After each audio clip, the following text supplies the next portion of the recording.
Doctor فرحت ہاشمی صاحبہ کے مستند بیانات سننے کے لیے ہمارے چینل قرآنک پلس کو سبسکرائب کریں۔ یہاں قرآن و حدیث کی روشنی میں حقیقی رہنمائی اور روحانی ترقی کے خزانے ملیں گے۔ ابھی جڑیں اور دین کو گہرائی سے سمجھیں۔ نحمدہ ونصلی علی رسولہ الکریم، اما بعد، فاعوذ باللہ من الشیطان الرجیم، بسم اللہ الرحمن الرحیم، رب اشرح لی صدری ویسر لی امری واحلل عقدۃ من لسانی یفقہوا قولی۔ سب سے اہم بات یہ کہ نبی صلی اللہ علیہ وسلم کے طریقے پر قربانی ہونی چاہیے۔ نبی صلی اللہ علیہ وسلم نے عید الاضحیٰ کی نماز کے بعد خطبہ دیتے ہوئے فرمایا کہ جس شخص نے ہماری نماز کی سی نماز پڑھی، یعنی جیسے ہم نے پڑھی ایسی ہی نماز پڑھی اور ہماری قربانی کی طرح قربانی کی، اس کی قربانی صحیح ہوئی۔ تو اس معاملے میں بھی ہمیں نبی صلی اللہ علیہ وسلم کا اتباع کرنا ہوگا، تب ہماری قربانی عبادت کا درجہ قرار پائے گی۔ اگر ہم نے اس میں خود ساختہ طریقے اختیار کیے تو درست نہیں ہوگے۔ آپ نے فرمایا اور جس نے نماز سے پہلے قربانی کی تو وہ نماز سے پہلے ہے، یعنی صرف گوشت کے لیے ہے اور اس کی قربانی نہیں ہوگی۔ دوسری چیز یہ ہے کہ خود اپنے ہاتھوں سے ذبح کرنا، یعنی اس کام میں ذاتی دلچسپی لینا ضروری ہے۔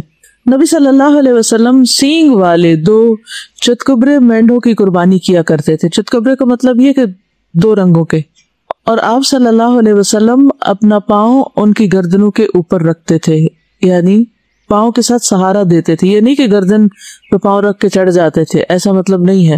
اور انہیں اپنے ہاتھ سے ذبح کرتے تھے، یعنی خود ذبح کیا کرتے تھے۔ لیکن اس کا یہ مطلب نہیں کہ انسان کسی دوسرے سے مدد نہیں لے سکتا۔ ذبح کرتے وقت دوسروں سے مدد بھی لی جا سکتی ہے۔ ایک انصاری صحابی سے مروی ہے کہ رسول اللہ صلی اللہ علیہ وسلم نے قربانی کا جانور ذبح کرنے کے لیے پہلو کے بل لٹایا تو ایک آدمی سے فرمایا کہ قربانی میں میرا ہاتھ بٹاؤ، یعنی میری مدد کرو جانور کو پکڑنے میں، اس کو لٹانے میں، اس کو ذبح کرنے میں۔ چنانچہ اس نے نبی صلی اللہ علیہ وسلم کا ہاتھ بٹایا، خصوصاً اگر گائے کی قربانی ہو تو۔ پھر اسی طرح یہ کہ جو کام آپ کو اس میں سے آتا ہو اس میں آگے بڑھ کر دوسروں کی مدد کرنی چاہیے۔ رسول اللہ صلی اللہ علیہ وسلم ایک لڑکے کے قریب سے گزر رہے تھے، وہ بکری کی کھال اتار رہا تھا اکیلا، تو آپ نے اس سے فرمایا ایک طرف ہو جاؤ، میں تمہیں کھال اتارنا سکھاتا ہوں کہ کیسے کھال اتاری جاتی ہے۔ رسول اللہ صلی اللہ علیہ وسلم نے اپنا ہاتھ کھال اور گوشت کے درمیان رکھا، یعنی کھال کے اندر ایک طرح سے ہاتھ رکھا گوشت سے اوپر، اور ہاتھ سے اس کو بیچ میں سے ہٹانا شروع کیا، چھیلنا شروع کیا، اور اسے زور سے داخل فرمایا حتیٰ کہ باغل تک بازو چھپ گیا، یعنی آپ کا یہ بازو سارا بکرے کے اندر چلا گیا، یعنی اندر تک دور تک اپنے ہاتھ سے آپ کھال اتار رہے تھے، اور فرمایا لڑکے اس طرح کھال اتارا کرو، اور پھر آپ چل دیے۔ پھر اسی طرح بیوی کا قربانی کرنے میں شوہر کی مدد کرنا، یعنی بعض اوقات انسان باہر والوں کی مدد لیتا ہے قصائی وغیرہ کی، اور بعض اوقات گھر کے لوگ بھی مل جل کر کام کر لیتے ہیں، اور اس سے آپس کا پیار محبت بھی اور زیادہ بڑھتی ہے جب شوہر بیوی کے اور بیوی شوہر کے کاموں میں ایک دوسرے کا ہاتھ بٹائیں۔ حضرت عائشہ سے روایت ہے کہ رسول اللہ صلی اللہ علیہ وسلم نے ایک ایسا سینگ والا دمبا لانے کا حکم فرمایا کہ جو سیاہی میں چلتا ہو اور سیاہی میں بیٹھتا ہو اور سیاہی میں دیکھتا ہو، یعنی اس کا چہرہ بھی کالا ہو اور پاؤں کالے ہوں، ہاتھ پاؤں کالے۔ جب ایسا دمبا آپ کی خدمت میں لایا گیا تو آپ صلی اللہ علیہ وسلم تاکہ اس کی قربانی کریں، تو آپ نے حضرت عائشہ سے فرمایا کہ عائشہ چھری لاؤ، تو پھر حضرت عائشہ چھری لائیں تو آپ نے اس کو ذبح کیا۔ تو اس میں یہ ہوتا ہے کہ ذبح کرنے میں صرف جانور کو کاٹنا ہی مقصود نہیں ہوتا، اس میں بہت سے کام ہوتے ہیں۔ اس میں پانی وہاں رکھنا ہوتا ہے، جانور کو پہلے پانی پلا لیتے ہیں، پھر جگہ بناتے ہیں، رسی وغیرہ کی بازو کا ضرورت ہوتی ہے، اور پھر کاٹنے کے بعد خون نکلتا ہے تو اس کو دھونا، صاف کرنا، پھر جھول وغیرہ ہوتی ہے۔ جھول کا پتہ ہے نا، جھول کس کو کہتے ہیں؟ جی، اس کی اوجڑی وغیرہ، ٹھیک ہے، اس کی جو اوجڑی اور آنتے وغیرہ نہیں اندر سے نکلتی، یہ جھول ہوتی ہے، ٹھیک، تو اس کو ہٹانا۔ اسی طرح بازو کے سری اور پائے وغیرہ الگ کر کے رکھ دیے جاتے ہیں۔ تو اس میں اگر ابو قربانی کر رہے ہیں اور کھال اتار رہے ہیں تو امی ساتھ کیا کر سکتی ہیں، اور بیٹیاں کیا کر سکتی ہیں، اور بیٹے کیا کر سکتے ہیں، اور پھر اس کے بعد یعنی سارے مل کے اس کی پوری مینجمنٹ کر لیں، اور پھر اس کو اچھے طریقے سے جب گوشت وغیرہ کٹ جائے تو پھر اس کی پیکنگ اور اس کی تقسیم، اس کام میں بھی شریک ہونا چاہیے، اور بچوں کو بھی اس میں شریک کرنا چاہیے۔ ساری سنت سے محروم ہو جاتے ہیں، اس لیے کچھ نہ کچھ گھر میں ضرور کرنا چاہیے۔ جیسے نبی صلی اللہ علیہ وسلم 2 مینڈے کیا کرتے تھے، تو آپ اگر 2 کر رہے ہیں تو 1 دے دیں اور 1 گھر میں کر لیں، لیکن اس کو سیلیبریٹ کرنا ایک طرح سے، اور اس پورے عمل میں شریک ہونا جو ہے، اس سے وہ روح آتی ہے انسان کے اندر۔ اگر وہ کہے نہیں میں تو گوشت کو ہاتھ نہیں لگاتی ہوں، اور تو میرے سامنے کٹا میں تو کھاؤں گی بھی نہیں، اور ہائے یہ بال کیسے ہیں اس کے، یہ دم بھی ہوتی ہے اس کی، اور یہ تو جھول ہے، اور اس طرح کے بہت سے نخرے کر کے عام طور پر لڑکیاں پیچھے ہٹ جاتی ہیں کام سے. تو یہ نہیں ہونا چاہیے. کچھ بھی ہو اس کو سنت سمجھ کر آگے بڑھنا ہے، ہاتھ لگانا ہے، تقسیم کرنا ہے، دینا ہے، اور اللہ کا شکر ادا کریں کہ آپ کے جسم صحیح سلامت ہے، آپ یہ سب کچھ ابھی کر سکتے ہیں، تو یہ کام کر لیں. اور ان سارے کاموں کے کرنے میں آپ کے دل میں خیال کیا ہونا چاہیے کہ سنت ابراہیمی کو زندہ کر رہے ہیں. وہ اللہ کے دوست تھے، ان کے طریقے کو فالو کرتے ہوئے شاید اللہ سبحانہ وتعالیٰ ہم سے بھی محبت کرے. یعنی اللہ کی محبت میں یہ کام کرنا ہے. ٹھیک ہے، اس کو بوجھ سمجھ کے نہیں کرنا، مصیبت سمجھ کے نہیں کرنا، اور کام کرتے ہوئے بہت باتیں نہیں بنانی یا باتیں ہی نہیں کرتے چلے جانا. کچھ لوگوں کو میں نے دیکھا ہے کہ چاہے وہ کوئی بھی کام کر رہے ہوں وہ بولتے بہت ہیں. حتیٰ کہ آج مجھے کسی نے بتایا کہ وہ کسی کے غسل میں شریک تھی، آج کسی کی ڈیتھ ہو گئی، تو جو غسل دے رہی تھی مسلسل باتیں کیے جا رہی تھی. تو ہم دیکھیے کہ میت کو ہاتھ لگاتے وقت اس وقت انسان کو اپنی آخرت یاد کرنی چاہیے، اپنے آپ کو وہاں رکھ کے دیکھنا چاہیے. اس سے کئی اور سبق انسان کو مل سکتے ہیں کہ جس طرح میت اب اپنے لیے کچھ نہیں کر سکتی، ایک دن میں بھی اس ٹیبل پر یا اس چارپائی پر ہوں گی، اپنے لیے کچھ نہیں کر سکوں گی. میں اپنے لیے کیا چاہوں گی کہ مجھے کس طرح ہاتھ لگایا جائے، اسی طرح اس کو ہاتھ لگایا جائے. یہ کئی سبق ہو سکتے ہیں. اور اگر ہم صرف باتیں کرتے چلے جائیں تو غور و فکر کرنا کم ہو جاتا ہے، اور پھر استغفار کرنا اور اللہ کی یاد اور موت سے جو عبرت ہے وہ ختم ہو جاتی. تو ہر وقت نہیں بولتے. اس کا یہ مطلب بھی نہیں کہ ایسی چپ ساتھ لیتے ہیں کہ بالکل ہی نہیں بولتے. یعنی کہ آپ ضرور بات کریں، لیکن ایک ایسا شغل نہ لگا لیں کہ جس میں پھر روح چلی جائے، کسی ایکسٹریم پر نہ ہو. یعنی آپ بات بھی کریں اور خوشگوار ماحول بھی رکھیں، لیکن ٹو مچ ٹاکنگ نہ ہو. اس میں سے جو چیزیں سمجھ میں آ رہی ہو، جو سبق نکل رہے ہوں، ان کو ضرور آپس میں ایک دوسرے سے شیئر کریں. اور ہو سکے تو تھوڑا سا یعنی گوشت، خون، ان سارے جو اعضاء ہیں، ان کی فنکشننگ ہے، ان کی جو حقیقت ہے، اس کے بارے میں کچھ پڑھ بھی لیں. خون کس چیز سے بنا ہوتا ہے، دل کیسے کام کرتا ہے، پھیپھڑے کیسے، کیونکہ اگر بکرے کے پھیپھڑے سلامت نکالیں نا، اس کی جو پائپ ہوتی ہے اس کے ساتھ اگر اس میں ہوا بھرے تو وہ پھولنے پہ لگتے ہیں. کہ کس طرح پھولتے ہیں، اسپنجی ہوتے ہیں تو کس قسم کے ہوتے ہیں، سپلین کس کو کہتے ہیں، اور کڈنیز کیسے ہوتے ہیں. ہم تو کٹے ہوئے کڈنی کھاتے ہیں، ہم سمجھتے کڈنی ایسے ہی آدھا سا ہوتا ہے. تو کڈنی کی اصل شیپ کیا ہوتی. تو اس میں بچوں کو سکھائیں، بلکہ اپنے آس پاس کے جو بچے ہیں ان کو ایک ایک چیز سکھائیں. وینز کون سی ہیں، آرٹریز کون سی ہیں، اور اس میں اور یہ سب کچھ کیا ہوگا، اللہ کی تخلیق پر غور کرنا ہوگا کہ گوشت ہڈیوں کے ساتھ کیسے جڑا ہوا ہے. جی اسی طرح ایک عید تھی اور بکرا ذبح کیا گیا تھا، تو ان دنوں میں میٹرک میں تھی اور میں کڈنی کے بارے میں پڑھ رہی تھی. پاپا کو کیا ہے کہ مجھے سمجھانے میں سمجھ نہیں آ رہی. تو جب وہ ذبح کیا گیا تو پاپا نے تب مجھے بلایا اور اس کا کڈنی کٹا ہوا تھا، ادھر سے مجھے سمجھایا. اس کے بعد میں کبھی نہیں بھولا اور وہ مجھے ابھی بھی یاد آتا. اچھا اس کے ایسی بہت. یعنی یہ ساری چیزیں بھی سیکھنے کی. ٹھیک ہے ہماری باڈی بالکل اس طرح کی تو نہیں، لیکن کافی حد تک ملتی جلتی بھی ہے، بہت سے اعضاء ملتے جلتے بھی ہیں. تو ان اعضاء کو دیکھ کر ہم اپنے بچوں کو بہت کچھ سکھا بھی سکتے ہیں. تو مومن کا ہر کام بامقصد ہوتا ہے، صرف شغل نہیں ہوتا، صرف سیلیبریشن نہیں ہوتی، ہر چیز بامقصد. پھر اگر عورت اپنے ہاتھ سے قربانی کر رہی ہے تو بھی ٹھیک ہے، اگر اتنی ہمت ہے، اتنی طاقت ہے. اور پھر اپنی بیٹیوں کو بھی شریک کرنا. ابو موسیٰ اشعری رضی اللہ عنہ نے اپنی بیٹیوں سے کہا کہ اپنی قربانی وہ اپنے ہاتھ سے ہی ذبح کریں، اپنا اپنا کام خود کریں. اس سے دو باتیں پتہ چلتی ہیں. ایک تو یہ کہ بیٹیوں کی قربانی الگ تھی، انہوں نے اپنی اپنی بھی کی، اور دوسرے یہ ہے کہ انہوں نے اپنے ہاتھ سے کی. پھر قربانی کرنے کے لیے جگہ مقرر کرنا. عبداللہ ابن عمر رضی اللہ عنہ قربانی کرنے کی جگہ قربانی کرتے تھے. پھر عیدگاہ میں قربانی کرنا. نافع کہتے ہیں کہ عبداللہ بن عمر نے بتایا کہ رسول اللہ صلی اللہ علیہ وسلم عیدگاہ میں قربانی کیا کرتے تھے، یعنی جہاں نماز پڑھتے تھے وہیں کھلے میدان میں قربانیاں کی جاتی تھی. اس کا ایک فائدہ یہ بھی ہے کہ اگر میدان کچا ہو تو قربانی کرنے کے بعد اس کے جو خون وغیرہ ہے اس کو زمین کھود کے اس کے اندر سب کچھ دفن کیا جا سکتا ہے، اور اس طرح کسی قسم کا تعفن نہیں پھیلتا جو عموماً ہمارے شہروں میں پھیل جاتا ہے، جب ہر شخص اپنی قربانی کر کے جھول وغیرہ کو اپنے دروازے میں باہر رکھ دیتا ہے. اب ذبح کرنے کی شرائط کیا ہیں؟ اچھے طریقے سے ذبح کرنے کے لیے چند شروط کا ہونا ضروری ہے. ذبح کرنے والے کا اہلیت والا ہونا، یا وہ مسلمان ہو یا اہل کتاب میں سے ہو، کیونکہ اہل کتاب کا ذبیحہ بھی کھایا جا سکتا ہے. لیکن اگر بت پرست ہو تو اس کا ذبیحہ نہیں کھا سکتے. یعنی اگر آپ کسائی بلا رہے ہیں تو وہ مسلم ہونا چاہیے، نمازی ہونا چاہیے، یا پھر اہل کتاب میں سے ہونا چاہیے. اسی نماز مسلمان ہونے کے لیے شرط ہے نا, تو آپ ضرور کسائی سے پوچھیں نماز پڑھتا کہ نہیں. اسی طرح مرتد کا ذبیحہ بھی جائز نہیں, کہ ایک شخص سو کالڈ مسلم ہے لیکن وہ اسلام کے خلاف باتیں کرتا ہے, نبی صلی اللہ علیہ وسلم کا مذاق اڑاتا ہے یا دین کی چیزوں کا مذاق اڑاتا ہے, تو اس سے بھی ہوشیار رہیں. اور یہ نمازی کی شرط جو ہے یہ امام نووی نے لگائی ہے, الاربعین النوویہ والے جو ہیں. اور اہل کتاب کے ذبیحہ کے حلال ہونے کی دلیل کیا ہے؟ وَطَعَامُ الَّذِينَ أُوتُوا الْكِتَابَ حِلٌّ لَكُمْ وَطَعَامُكُمْ حِلٌّ لَهُمْ. اہل کتاب کا کھانا تمہارے لیے حلال اور تمہارا کھانا ان کے لیے. ابن عباس کہتے ہیں کہ طعام سے مراد ما ذبحوہ, وہ کھانا ہے جس کو انہوں نے ذبح کیا ہو, اگر ذبح نہیں کیا تو وہ نہیں کھا سکتے. کیونکہ بعض لوگ یہ کہتے ہیں کہ ٹھیک ہے کرسچنس کے گھر سے کچھ بھی کھا سکتے ہو سکتا ہے انہوں نے خنزیر پکا رکھا ہو, پھر تو ایسے صورت میں سے آنکھیں بند کر کے نہیں کھایا جا سکتا. طعام سے مراد جو انہوں نے صحیح حلال چیز کو پکایا ہوا ہو. پھر اسی طرح ذبح کرنے والے کا آلہ درست ہونا چاہیے, یعنی چھری شارپ ہونی چاہیے. اور چھری جو ہے وہ لوہے کی بھی ہو سکتی ہے, چاندی کی بھی ہو سکتی ہے, سونے کی بھی ہو سکتی, اسی طرح کسی ایسی لکڑی کی بھی ہو سکتی ہے کہ جس سے کٹائی ہو سکتی, کیونکہ بعض اوقات لوہے کی چھری میسر نہیں ہوتی. لیکن شرط یہ ہے کہ وہ تیز ہو. دانت اور ناخن کے علاوہ جو چیز جانور کا خون بہا دے, دانت اور ناخن, اور اس پر اللہ کا نام بھی لیا گیا ہو, اسے کھایا جا سکتا ہے. ما انہر الدم وذکر اسم اللہ علیہ فکلوہ.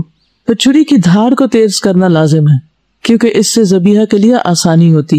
اگر کوئی ذبح کرنے والا کسی ایسی چیز سے ذبح کر رہا ہے جس سے جانور کو بہت تکلیف ہو رہی ہے تو ذبح کرنے والا گناہ گار ہوگا, ایسا کرنا ظلم ہے. تو چھری کو اچھی طرح تیز کرنا چاہیے. اسی طرح جانور کے سامنے چھری نہیں تیز کرنی چاہیے. عبداللہ ابن عباس کہتے ہیں کہ رسول اللہ صلی اللہ علیہ وسلم ایک آدمی کے پاس سے گزرے جو اپنا پاؤں بکری کے پہلو پر رکھ کر چھری تیز کر رہا تھا, یعنی بکری لٹائی ہوئی تھی اور اس کے منہ کے سامنے چھری تیز ہو رہی تھی اور وہ اسے کنکھیوں سے دیکھ رہی تھی, یعنی بکری دیکھ رہی تھی کہ چھری تیز ہو رہی. آپ نے فرمایا یہ کام پہلے کیوں نہیں کیا؟ کیا تو اسے 2 دفعہ ذبح کرنا چاہتا ہے؟ یعنی یہ بیچاری دیکھ رہی ہے کہ ذبح ہونے والی ہے اور پھر اس کے بعد تم اسے ذبح کرو گے تو یہ طریقہ ٹھیک نہیں ہے. اسی طرح ایک جانور کے سامنے دوسرا جانور ذبح نہیں کرنا چاہیے. ابن قدامہ کہتے ہیں کہ ایسا کرنا مکروہ ہے کہ ایک بکری ذبح ہو رہی ہو اور دوسری اس کو دیکھ رہی ہو. ذبح کرتے ہوئے رحم کرنا چاہیے, یعنی اس وقت اپنے آپ کو بھی کام ڈاؤن رکھنا چاہیے اور پیار سے کرنا چاہیے. نبی صلی اللہ علیہ وسلم نے فرمایا جس نے رحم کیا اگرچہ چڑیا کو ذبح کرنے کا معاملہ ہو, اللہ تعالیٰ روز قیامت اس پر رحم فرمائے گا. ارحموا من فی الارض یرحمکم من فی السماء. زمین والوں پہ تم رحم کرو, آسمان والا تم پر رحم کرے گا. تو ہر ایک کے ساتھ رحمت کا معاملہ. تو احسن طریقے سے جانور کو راحت پہنچاتے ہوئے عمدہ طریقے سے ذبح کرنا چاہیے. صحیح مسلم کی روایت ہے ان اللہ کتب الاحسان علی کل شیء, بے شک اللہ نے ہر چیز پر احسان کو واجب کیا ہے. فاذا قتلتم فاحسنوا القتلۃ, پھر جب تم قتل کرو تو اچھی طرح قتل کرو, یعنی اچھے طریقے سے کرو. وَإِذَا ذَبَحْتُمْ فَأَحْسِنُوا الذَّبْحَ, اور اگر تم ذبح کرو تو احسان کے ساتھ ذبح کرو, عمدہ طریقے سے ذبح کرو. وَلْيُحِدَّ أَحَدُكُمْ شَفْرَتَهُ, چاہیے کہ تم میں سے ایک اپنی چھری تیز کر لے. فَلْيُرِحْ ذَبِيحَتَهُ, اور اپنے ذبیحے کو راحت پہنچائے, آرام دے. تو کیسے آرام پہنچایا جا سکتا ہے؟ اب انشاءاللہ ایک شارٹ کلپ بھی آپ کو دکھائیں گے کہ کیسے جانوروں کو ذبح کیا جا رہا ہے اور کس طرح ان کو آرام پہنچایا جا رہا ہے. جی شاباش. آرام پہنچانے میں سب سے پہلی بات یہ ہے کہ چھری تیز ہونی چاہیے. دوسرا یہ کہ طریقہ پہلے سے ہی آنا چاہیے, طریقہ سیکھا ہوا ہونا چاہیے. یہ نہیں کہ چھری چلانے کے بعد پتہ چلے کہ غلط جگہ چھری چلائی ہے اور پھر اس کے بعد ایک اور جگہ تب آزمائی شروع کر دی جائے, یہ درست نہیں. اور اسی طرح چھری کے ساتھ گھر گھر نہ کرتا جائے انسان, بلکہ تیزی کے ساتھ ذبح کرے. گھر کرنا کا یعنی اس کو کر کر کے چھوٹے سے کٹ لگا کے جس سے بہت زیادہ دیر لگ جائے. تیز چھری ہو اور ایک بار میں ہی کام تمام ہو جائے تو اس سے اس کی شارک کٹ جاتی ہے اور اس کے سینسز ختم ہو جاتے ہیں, بکری آرام میں آ جاتی. اب اس کا خون نکلے, وہ تڑپے, بکری کو کوئی تکلیف نہیں, بس اس کی تکلیف صرف اتنی جتنی دیر میں اس کا گلا کٹا, بس بات ختم. وہ ہمیں دیکھ کے لگ رہا ہوتا ہے کہ ہاں اس کو بہت تکلیف ہو رہی, لیکن نہیں. جب شارک کا رابطہ جسم سے کٹ جاتا ہے تو وہ تکلیف کا سلسلہ ختم ہو جاتا ہے, کیونکہ ہر قسم کے درد اور پین ہمارے نروس سسٹم کے ساتھ منسلک ہے. جب کسی بھی جسم کے حصے کا, کسی بھی رگ کا سلسلہ وہاں سے منقطع ہوتا ہے تو آپ دیکھیں گے کہ آپ زندہ بھی ہوتے ہیں. اگر مثلا ہاتھ میں سے کوئی ایسی چیز ہوگی تو آپ کے ہاتھ کو بھی کچھ محسوس نہیں ہوگا, آپ کو کتنی بڑی چوٹ لگ جائے. ٹھیک, پھر اسی طرح ذبح کرتے ہوئے جانور کے چاروں پاؤں آزاد رکھے جائیں، چاروں پاؤں کھلے ہوں، رسی نہ بندھی ہو. کیوں؟ کیونکہ جب جان نکل رہی ہوگی تو وہ تڑپے گا، ہاتھ پاؤں مارے گا، اور اگر ہاتھ پاؤں بندھے ہوئے تو اس کے لیے آرام کی بات نہیں ہے. یعنی شروع میں لٹاتے وقت اگر آپ صحیح طریقے سے لٹائیں گے تو آپ دیکھیں گے کہ انشاءاللہ آپ کو ضرورت نہیں پیش آئے گی کہ آپ ان کے پاؤں پکڑیں. لیکن اگر کسی وجہ سے پکڑے بھی ہیں تو جو ہی چھری پھر جائے تو پاؤں چھوڑ دیں. بعض لوگ بکری کو لٹا کے اوپر بیٹھ جاتے ہیں، یہ بھی بڑا ظلم ہے. بعض لوگ ہاتھ پاؤں پکڑ کے رکھتے ہیں، بعض اس کی بائیں ٹانگ کو مروڑ کر گردن کے پیچھے رکھتے ہیں، یہ بھی آپ نے دیکھا ہوگا. یہ بھی اذیت دینے والا طریقہ ہے. تو جانوروں کے ہاتھ پاؤں باندھ کر ذبح کرنے کی مذمت کی گئی ہے، ممانعت کی گئی ہے. رسول اللہ صلی اللہ علیہ وسلم نے منع فرمایا کہ جانوروں کو باندھا جائے اور قتل کیا جائے. پھر اسی طرح بسم اللہ واللہ اکبر پڑھ کر تکبیر کہہ کے ذبح کرنا چاہیے، کیونکہ اس سے جانور حلال ہوتا ہے. اگر اللہ کا نام نہ لیا جائے تو قرآن مجید میں کیا آتا ہے؟ وَلَا تَأْكُلُوا مِمَّا لَمْ يُذْكَرِ اسْمُ اللَّهِ عَلَيْهِ، وہ چیز نہ کھاؤ جس پر اللہ کا نام نہ لیا گیا ہو. حدیث میں آتا ہے، صحیح بخاری کی روایت ہے، مَا أَنْهَرَ الدَّمَ وَذُكِرَ اسْمُ اللَّهِ عَلَيْهِ فَكُلْ، جو چیز خون بہا دے اور ذبح کرتے وقت اس پر اللہ تعالیٰ کا نام بھی لیا گیا ہو تو اس کا گوشت کھانا حلال ہے. دو بڑی شرائط ہے ذبح کی، ایک خون بہانا اور دوسرا بسم اللہ پڑھنا. مَا أَنْهَرَ الدَّمَ، جس کا خون بہ جائے، وَذُكِرَ اسْمُ اللَّهِ عَلَيْهِ، اور اس پر بسم اللہ پڑھی جائے تو وہ جانور حلال ہے. اور جس پر نام نہ پڑھا جائے اس کو کیا کہا؟ وَإِنَّهُ لَفِسْقٌ، سورۃ الانعام کی 121 آیت ہے کہ بلا شبہ یقیناً یہ سراسر نافرمانی ہے، یہ گناہ کا کام ہے. تو جانور کا خون بہانا یعنی اس کی رگیں وہاں سے کاٹی جائیں جس سے اس کا خون باہر نکل آئے، کیونکہ اگر خون اندر ہی رہ جائے گا تو وہ نقصان دہ ہو جائے گا. اسی لیے رگوں کو کاٹنا لازمی ہے جس سے خون بہے. یہ 4 چیزیں کٹیں گی، کھانے کی نالی، سانس کی نالی اور 2 رگیں، کیونکہ اس سے جانور بالکل پاکیزہ ہو جاتا ہے، صاف ستھرا ہو جاتا ہے، سب خون باہر آ جاتا ہے. جہاں جانور کی وہ 2 رگیں نہ کاٹی جائے اس کو شیطان کا ذبیحہ نبی صلی اللہ علیہ وسلم نے قرار دیے. اونٹ کو بٹھا کے نہر نہ کیا جائے، اونٹ کو کھڑا کر کے نہر کیا جائے، نہیں ذبح کیا جائے، کیونکہ نبی صلی اللہ علیہ وسلم کا طریقہ یہی تھا.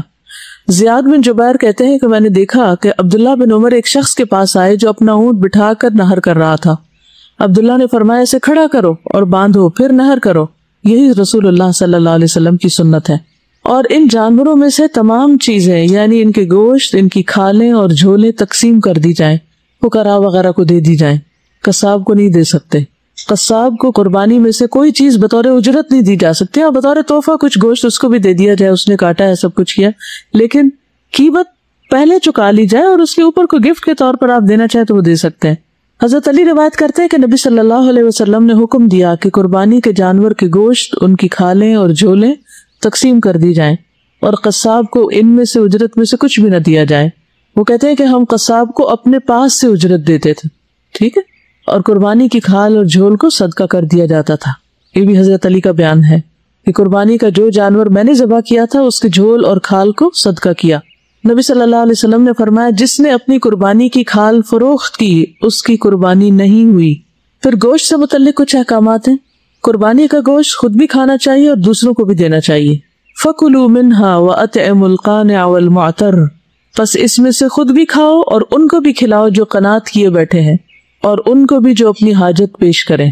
کچھ لوگ قربانی کا گوشت خود نہیں کھاتے جبکہ خود کھانا چاہیے کیونکہ اللہ تعالیٰ کا حکم ہے فَكُلُوا مِنْهَا. رسول اللہ صلی اللہ علیہ وسلم نے عید الاضحیٰ کے دن روزہ رکھنے سے منع کیا ہے، یعنی کھانا لازم ہے اس دن روزے کا ثواب نہیں ہوگا، نافرمانی ہوگا روزہ.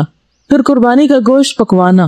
رسول اللہ صلی اللہ علیہ وسلم کے آزاد کردہ غلام ثوبان سے روایت ہے کہ رسول اللہ صلی اللہ علیہ وسلم نے مجھے حجۃ الوداع کے موقع پر فرمایا یہ گوشت پکاؤ. ثوبان کہتے ہیں میں نے اس گوشت کو پکا کر رکھا، آپ مدینہ پہنچنے تک اس میں سے کھاتے رہے. 8 دن سفر میں لگے شاید، تو اس سارے عرصے میں راستے میں بھی کھاتے رہے. اس طرح پکایا گیا ہوگا کہ وہ خراب نہ ہو، یعنی کئی دن تک کھا سکتے ہیں، رکھ بھی سکتے ہیں، فریز بھی کر سکتے ہیں، اس کا شوربہ بنا کے پی سکتے ہیں. اس کو جتنی بھی ریسیپیز آپ کو آتی ہیں ان سب کو ٹرائی کر سکتے ہیں. کچھ بھی کھانا اس میں سے منع نہیں، لیکن یہ نہ کرے کہ لیگز اپنے لیے رکھ کے ان کو روسٹ کروا لیں اور باقی جو ہے جو آگے پیچھے کا ہے وہ ربز وغیرہ ہے وہ تقسیم کر دیں. جو قربانی کا گوشت ہے اس کے سب کے برابر ٹکڑے ہونے چاہیے. اللہ یہ کہ اگر آپ اپنے خاندان والوں کو یا گھر والوں کو سب کو جمع کر کے کھا پی رہے ہیں تو پورا بکرا اگر گھر میں ہی دعوت میں کھلایا جا رہا ہے تو اس میں کوئی حرج پہ جیسے بھی چاہیں پکائیں. لیکن تقسیم کرتے وقت یہ نہیں کرنا چاہیے کہ اچھا گوشت خود رکھ لیا جائے اور ایسا ویسا بس غریبوں کو دے دیا جائے. رسول اللہ صلی اللہ علیہ وسلم نے 63 اونٹ اپنے ہاتھ سے نہر کیے، پھر حضرت علی کے سپرد کر دیے، اور جو بچ گئے تھے وہ انہوں نے نہر کر دیے۔ 100 اونٹ قربان کیے تھے آپ نے حضرت علی کو اپنی قربانیوں میں شریک فرمایا۔ ذبح سے فارغ ہونے کے بعد آپ نے ہر قربانی سے گوشت کا ایک ایک ٹکڑا لانے کا حکم دیا۔ 63 جانوروں سے ہر ایک کی ایک ایک بوٹی لانے کا حکم دیا، انہیں ہنڈیا میں ڈال کر پکایا گیا، بڑی ہوگی ہنڈیا بھی۔ پھر رسول اللہ صلی اللہ علیہ وسلم حضرت علی دونوں نے قربانیوں کا گوشت کھایا اور شوربہ بھی پیا، اور پھر جو صوبان نے پکایا تھا وہ ساتھ بھی لے گئے اور رستے میں بھی کھایا۔ نبی صلی اللہ علیہ وسلم خود اپنے ہاتھ سے گوشت تقسیم بھی کیا کرتے تھے۔ عبداللہ بن زید بن عبد ربی رضی اللہ عنہ سے مروی ہے کہ وہ اور ایک اور آدمی منا کے میدان میں نبی صلی اللہ علیہ وسلم کے پاس حاضر ہوئے۔ اس وقت نبی صلی اللہ علیہ وسلم قربانی کا گوشت تقسیم کر رہے تھے، اور تقسیم میں ایک تو رشتہ داروں وغیرہ کو دینا ہوتا ہے، یعنی گفٹ کے طور پر دینا، اور ایک صدقہ کرنا بھی ہوتا ہے، یعنی غریبوں کو دینا۔ آپ نے فرمایا خود کھاؤ، ذخیرہ کر لو اور صدقہ کرو، یعنی 3 حصے بن جاتے ہیں نا ایک طرح سے۔ فَكُلُوا وَادَّخِرُوا وَتَصَدَّقُوا، یہ 3 الفاظ آتے ہیں صحیح مسلم میں۔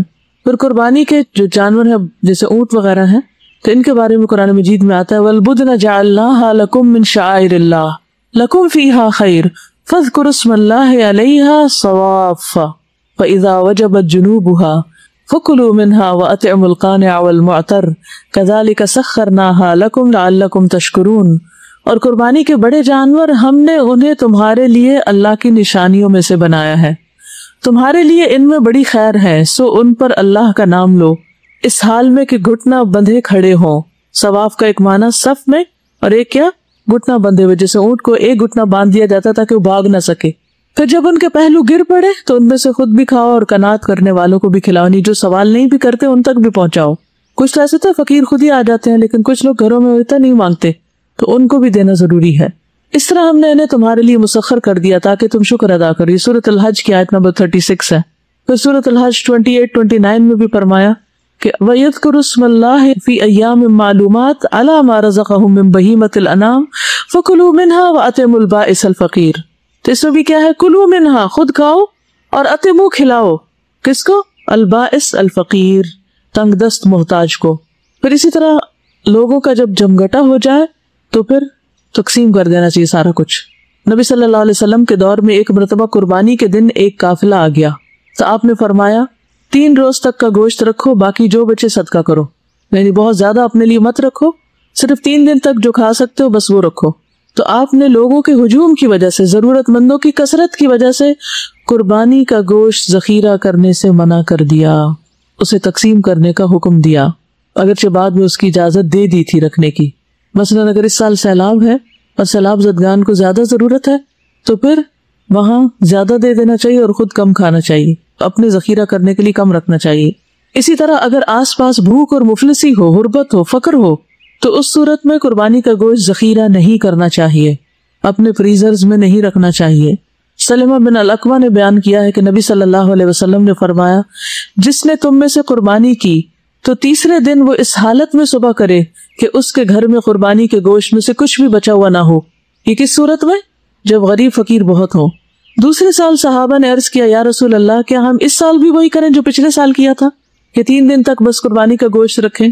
آپ نے فرمایا کہ اب کھاؤ، کھلاؤ اور جمع کرو، کیونکہ اب اس سال اس طرح لینے والے لوگ نہیں ہیں، تو حالات کے بدلتے ہوئے احکام بھی بدل گئے۔ فرمایا پچھلے سال تو چونکہ لوگ تنگی پہ مبتلا تھے اس لیے میں نے چاہا کہ تم لوگوں کی مشکلات میں ان کی مدد کرو، اور اس سال وہ تنگی نہیں ہے تو اس لیے کھا بھی سکتے ہو، دے بھی سکتے ہو، اور اس کے ساتھ ساتھ ذخیرہ بھی کر سکتے ہو۔ جابر بن عبداللہ کہتے ہیں کہ ہم اپنی قربانی کا گوشت منا کے بعد 3 دن سے زیادہ نہیں کھاتے تھے، تو نبی صلی اللہ علیہ وسلم نے ہمیں اجازت دے دی اور فرمایا کہ کھاؤ اور توشے کے طور پر ساتھ بھی لے جاؤ۔ چنانچہ ہم نے کھایا اور زاد راہ کے لیے بھی رکھا۔ ابو سعید خدری سے مروی ہے کہ نبی صلی اللہ علیہ وسلم نے ہمیں 3 دن سے زیادہ قربانی کا گوشت کھانے سے منع کیا۔ ایک مرتبہ میں کسی سفر پر چلا گیا، جب واپس آیا تو بقرعید کو بھی کچھ دن گزرے تھے، تو میری بیوی گوشت میں پکے ہوئے چقندر لے کر آئی۔ میں نے پوچھا یہ گوشت کہاں سے آیا؟ اس نے بتایا کہ قربانی کا ہے۔ میں نے کہا کہ نبی صلی اللہ علیہ وسلم نے تو ہمیں 3 دن سے زیادہ کھانے سے منع فرمایا تھا۔ تو میری بیوی نے کہا کہ آپ نے اس کے بعد اجازت دے دی تھی۔ تو میں نے اس کی بات نہ مانی اور اپنے بھائی قتادہ بن نعمان کو بھیجا جو ایک بدری صحابی تھے کہ وہ نبی صلی اللہ علیہ وسلم سے یا کسی شخص سے مسئلہ پوچھ کر آئے۔ تو جب وہ کسی سے پوچھ کر آئے تو انہوں نے کہا کہ جو تمہاری بیوی نے کہا ہے وہ صحیح کہا ہے، نبی صلی اللہ علیہ وسلم نے مسلمانوں کو اس کی اجازت دے دی تھی۔ تو ان احادیث سے یہ پتہ چلتا ہے کہ قربانی کا گوشت ذخیرہ کیا جا سکتا ہے، اور جب تک چاہے انسان ذخیرہ کرے، اس کے لیے کچھ دنوں کی یا مہینوں کی کوئی مدت مقرر نہیں کی گئی۔ برائدہ اپنے والد سے روایت کرتے ہیں کہ رسول اللہ صلی اللہ علیہ وسلم نے فرمایا، میں نے تمہیں قبروں کی زیارت سے منع کیا تھا، قبرستان جانے سے منع کیا تھا، اب تم ان کی زیارت کیا کرو، یعنی اپنے عبرت کے لیے جایا کرو، اور میں نے تمہیں 3 دن سے اوپر قربانیوں کے گوشت رکھنے سے منع کیا تھا، اب تم جب تک چاہو رکھ سکتے۔ تو اس حدیث سے بھی پتہ چلتا ہے کہ وقتی طور پر ممانعت کی گئی تھی اور اس کے بعد اجازت دے دی گئی، اور آج بھی اگر وہ حالات پیدا ہو جائیں جو ممانعت کے وقت کے تھے تو پھر ہم خود سے خود اپنے لیے ممانعت کر لیں۔ عابس کہتے ہیں کہ میں نے حضرت عائشہ رضی اللہ تعالیٰ عنہا سے پوچھا، کیا نبی صلی اللہ علیہ وسلم نے 3 دن سے زیادہ قربانی کا گوشت کھانے سے منع کیا تھا؟ تو انہوں نے کہا کہ نبی صلی اللہ علیہ وسلم نے ایسا کبھی نہیں کیا، صرف 1 سال اس کا حکم دیا گیا تھا، جس سال قحط پڑا تھا۔ تو نبی صلی اللہ علیہ وسلم نے چاہا کہ جو مال والے ہیں وہ گوشت محفوظ رکھنے کی بجائے محتاجوں کو کھلا دیں، اور ہم بکری کے پائے محفوظ رکھ لیتے تھے اور ہم اسے 15 دن بعد کھاتے تھے۔ ان سے پوچھا گیا کہ ایسا کرنے کی کیا مجبوری تھی، 15 دن تک آپ لٹکائے رکھتے؟ اس پر ام المومنین ہنس پڑی، فرمایا آل محمد نے صلی اللہ علیہ وسلم سالن کے ساتھ گیہوں کی روٹی 3 دن تک برابر کبھی نہیں کھائی، یہاں تک کہ آپ اللہ سے جا ملے۔ یعنی ہمارے پاس ہوتا ہی کب تھا؟ تو قربانی کا موقع ایسا ہوتا تھا کہ جس میں ہم اس کو کچھ زیادہ دن تک لے چلتے تھے۔ آپ اس کہتے ہیں کہ میں نے عائشہ رضی اللہ تعالیٰ عنہا سے قربانی کے گوشت کے بارے میں پوچھا، تو انہوں نے کہا ہم 1 ماہ تک قربانی کے پائے رسول اللہ صلی اللہ علیہ وسلم کے لیے رکھ چھوڑتے تھے اور آپ کھا لیا کرتے تھے۔ اس وقت گوشت پریزرو کرنے کے طریقے اور تھے، بعض لوگ دھوپ میں سکھاتے، بعض نمک لگا کے اس کو پریزرو کر دیتے، شاید سرکہ لگا کے بھی، اللہ عالم، لیکن یہ ہے کہ دیر تک کھانے کی دلیل ملتی ہے۔ ابو سعید خدری رضی اللہ تعالیٰ عنہ کہتے ہیں کہ ہم قربانی کے گوشت کے خشک ٹکڑوں کو ذخیرہ کر لیتے تھے سکھا کے، اور قریب پورا سال اس پر گزر جاتا تھا۔ حضرت عائشہ کہتے ہیں کہ مدینہ میں ہم قربانی کے گوشت میں نمک لگا کر رکھ لیتے تھے، پھر اسے رسول اللہ صلی اللہ علیہ وسلم کی خدمت میں بھی پیش کرتے تھے۔